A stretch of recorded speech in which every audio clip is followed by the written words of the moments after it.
बात करेंगे हम लोग रिफ्लेक्सिव रिलेशन के बारे में। इसे आप ऐसे डिफाइन कर सकते हैं, a relation R on a set A is said to be reflexive if A related to A for all A belongs to ए।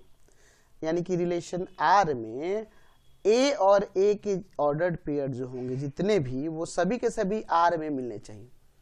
जहां ए के जो ये पेयर देख रहे हैं, ये ए एलिमेंट किसका होना चाहिए? सेट ए का। यानी कि उस अगर मान लीजिए ए कोई रिलेशन है, तो उस रिलेशन आर के अंदर जितने भी एलिमेंट होंगे उन सभी एलिमेंट्स के पेयर ए के फॉर्म में उस रिलेशन आर में होने चाहिए। अब आपके मन में सवाल उठेगा कि सर आइडेंटिटी रिलेशन भी आप बताए थे, वो भी कुछ इस तरह का था, तो दोनों में फर्क है। देखिए किस तरह से, जैसे ए मान लीजिए कोई सेट है जिसमें एलिमेंट 1 2 3 दे दिए, ठीक है, और मैं कह रहा हूं कि एक रिलेशन R1 में लिख लेता हूं जिसमें एलिमेंट 1 1 है, 2 2 है एंड 3 3 है। ठीक है, मैं दूसरा रिलेशन R2 लिख लेता हूं जिसमें एलिमेंट आपके 1 1 है, 2 2 है, 3 3 है एंड मैं सपोज कर लेता हूं एक एलिमेंट 1 2 है। मैं ऐसे ही रिलेशन लिख रहा हूं, इसका मतलब यह होगा कि ये R1 R2 जो भी होंगे ये सबसेट होने चाहिए ए और ए के कार्टेशियन प्रोडक्ट के। समझ गए? तो मैं यहाँ पे एक रिलेशन R1 जो मैं लिख रहा हूं, इसमें देखिए ऑर्डर पेयर में 1 1 है, 2 2 है, 3 3 है। आप कहोगे सर ये तो आपने आइडेंटिटी रिलेशन भी बताया था, तो हाँ बिल्कुल ये आइडेंटिटी है, साथ ही साथ ये रिफ्लेक्सिव भी रिलेशन है। आप कहोगे सर रिफ्लेक्सिव कैसे है?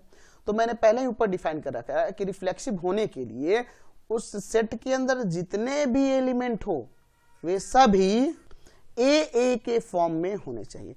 तो यहाँ 1 है तो 1 1 है, 2 है तो 2 2 है, 3 है तो 3 3 है। तो ये जो रिलेशन देख रहा है ये आइडेंटिटी भी है और रिफ्लेक्सिव भी है। अगला एग्जांपल देखिए, 1 1 है, 2 2 है, 3 3 है।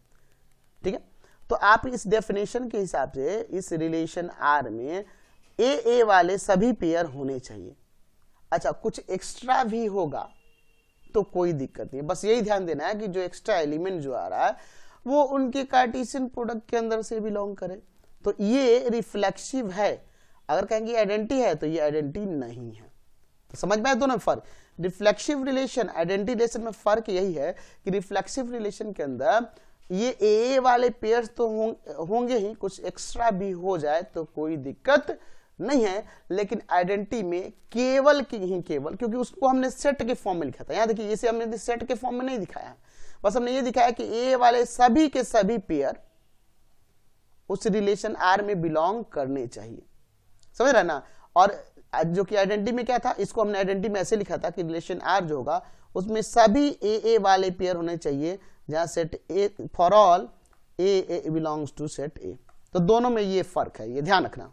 यानी कि हम कह सकते हैं कि every identity relation is reflexive. हम ये भी कह सकते हैं कि हर एक आइडेंटिटी रिलेशन क्या होता है? रिफ्लेक्सिव होता है। देख लो ये आइडेंटिटी था तो ये रिफ्लेक्सिव भी हो जा रहा है, तो ये तो फिक्स है। लेकिन क्या रिफ्लेक्सिव आइडेंटिटी हो जाएगा? नहीं। ठीक है, ये क्लियर हो गया। चलिए